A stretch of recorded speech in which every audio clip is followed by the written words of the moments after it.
I'm Ralph Sevenor. Welcome to the Builders of the Alarm Industry. Today is August 8th, 2003. Special thanks to Honeywell Security Group, Ron Rothman, president of Ademco, for providing our camera and camera crew today, as well as Stanley Oppenheim, DGA Security, for providing the premises to use. This is a cooperative effort on behalf of the NBFAA, National Burglar and Fire Alarm Association, SEIA, the Security Industry Association, and CSAA, the Central Station Alarm Association, through the ERA Foundation.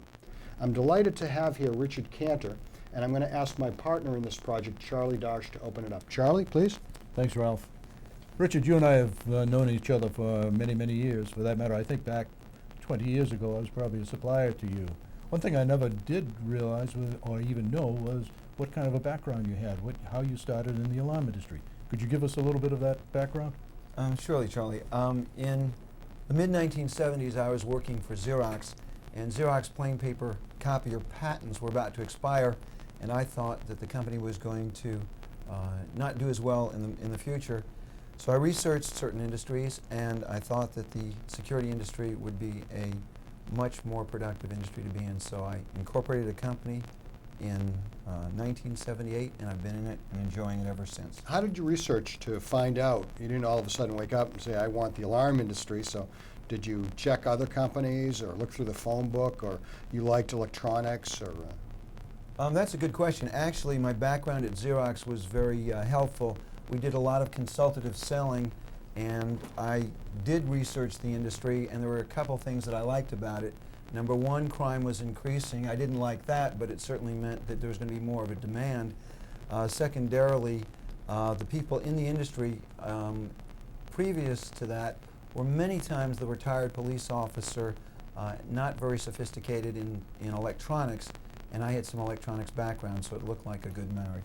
in your 30-plus years in the alarm industry, you've seen a lot of positives and negatives. Can you share a minute with us just going over some of the positives and negatives you've seen in that time frame? Well, fortunately, I think most has been positive. Certainly in our entire society, we've seen a tremendous advance in technology with the introduction of computers and computer chips, integrated circuits, ASIC circuits, and that has not only helped us in every phase, from our watches to our refrigerators, but it's been a tremendous boon to building better and more sophisticated security systems. So we've been able to not only be able to deliver better and more sophisticated services, but we've also been able to dramatically reduce the price of security systems to the public. Therefore, most anyone who has a home or business can now afford it. Previously, it really was an industry restricted to only the wealthy or commercial establishments. If that's so, where would you like to see this industry go in the next few years, or very close to this time? Well, Charlie, I think one of the things that I would really like to see is something that you've worked on, and this is part of that project, and that I certainly devote a lot of time to. I'd like to see our industry gain the recognition it deserves.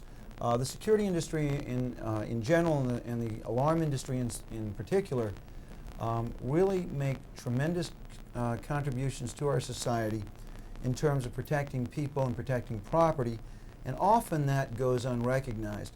And a classic reading of any newspaper, you'll always hear crime statistics and how well the police have done, or how well perhaps other public law enforcement like the FBI has done to reduce crime. Very rarely, if ever, will you hear any mention of the contribution of our industry. And quite frankly, we are very essential to the protection of our society. And if I were going to say one thing that I'd like to see, is I'd like to see much more public recognition of the job we do.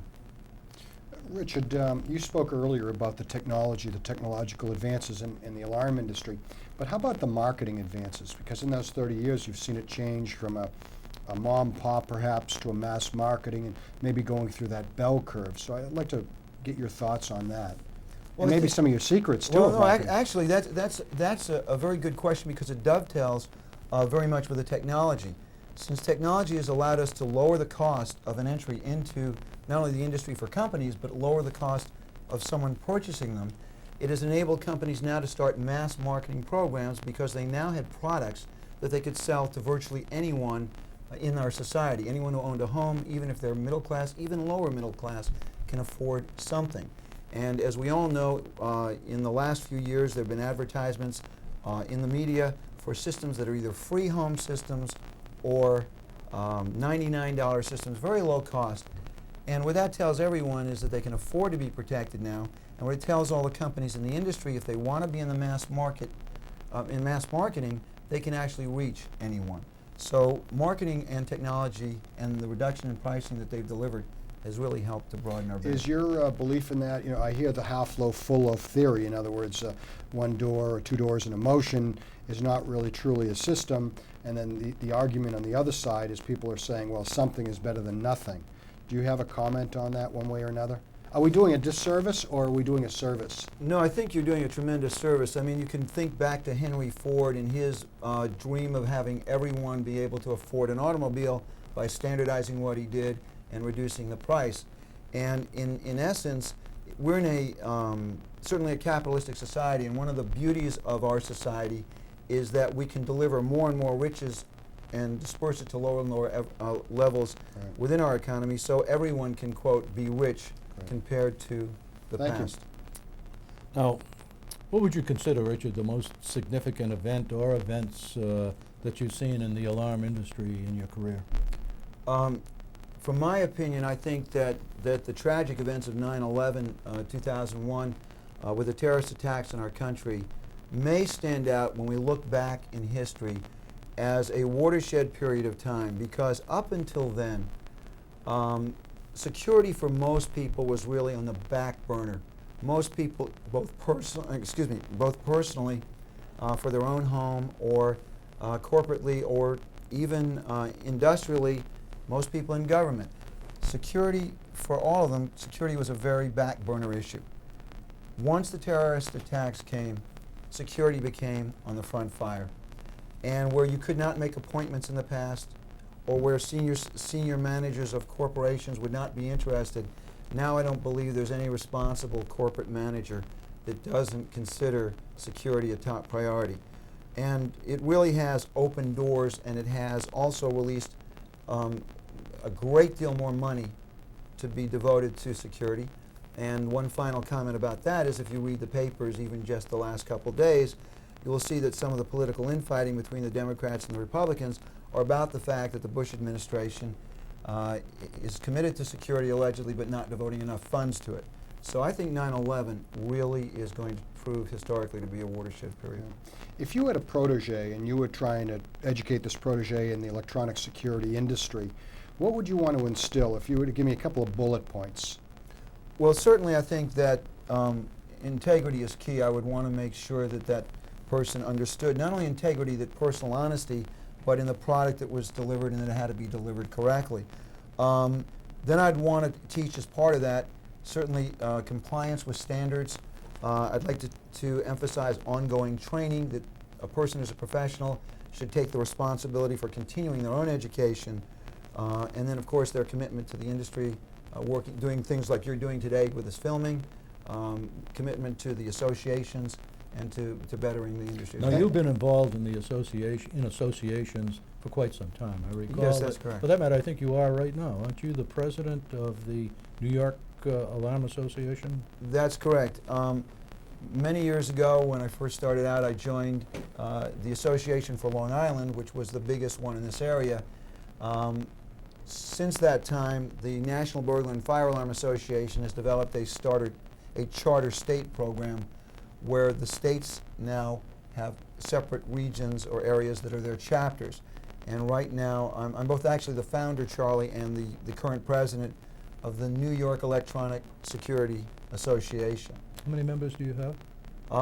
I really don't have that figure right off the top of my head. Is but it that new then? It's brand new. I would say that we have somewhere maybe just around 50. Mm-hmm. What I should, if I'm going to answer that way, I do also want to qualify it then, because these are some of the biggest, most powerful companies in the country.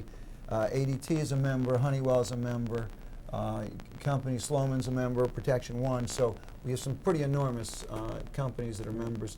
and then certainly. Well, thanks for your efforts on the associations. It's not an easy thing, I realize that.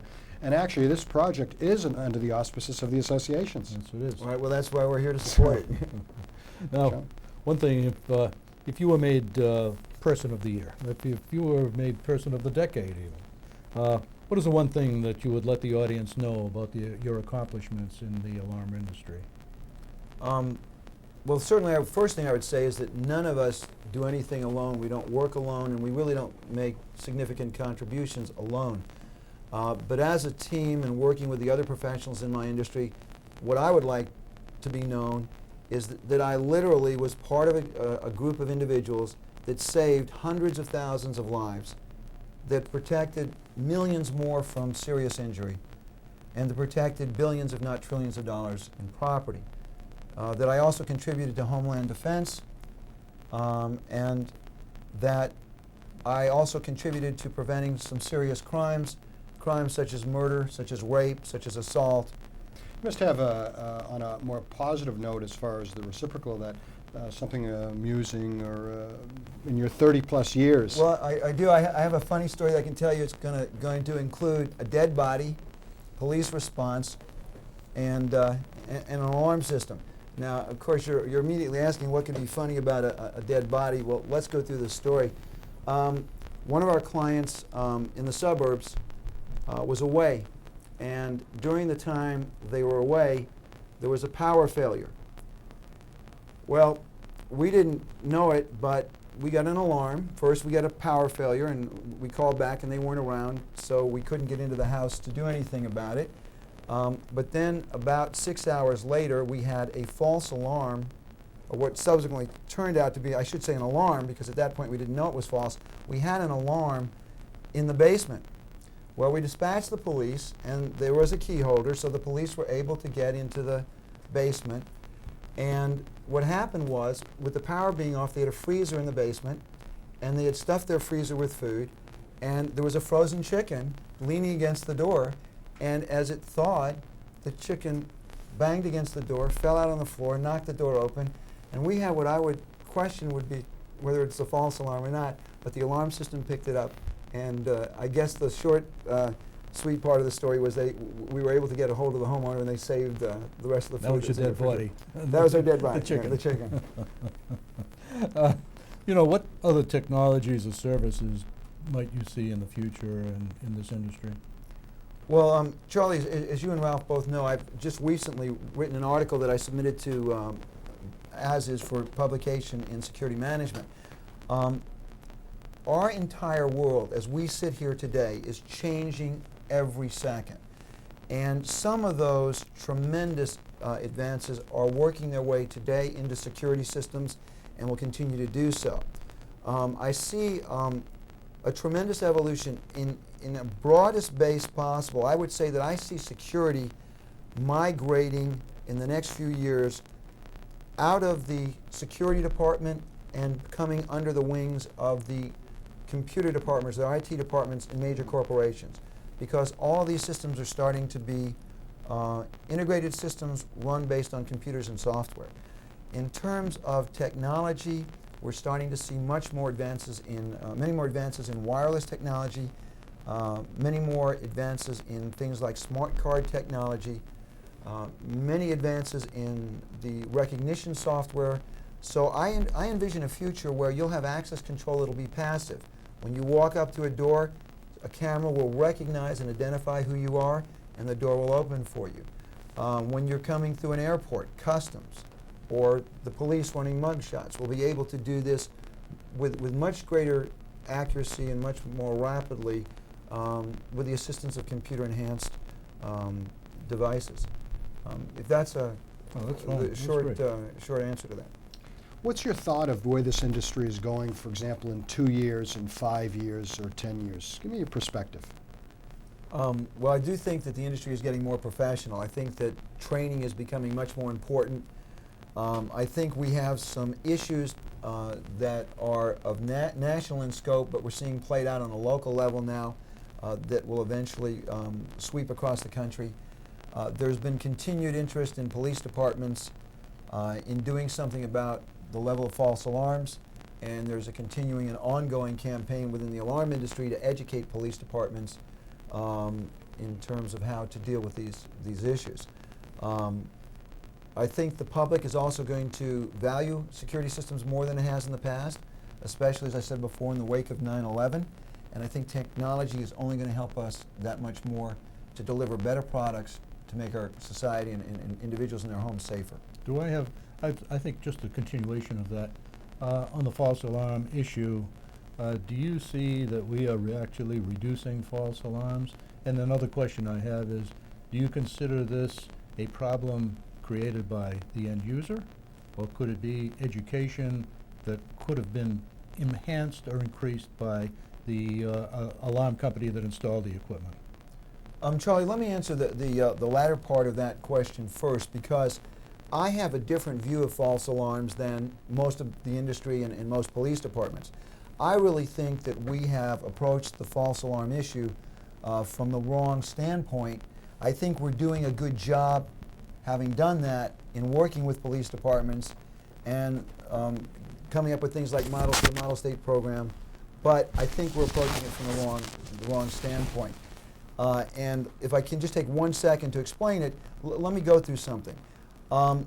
We're not only involved in the electronic security industry, and we're not only involved with the police, but we also are involved in a society.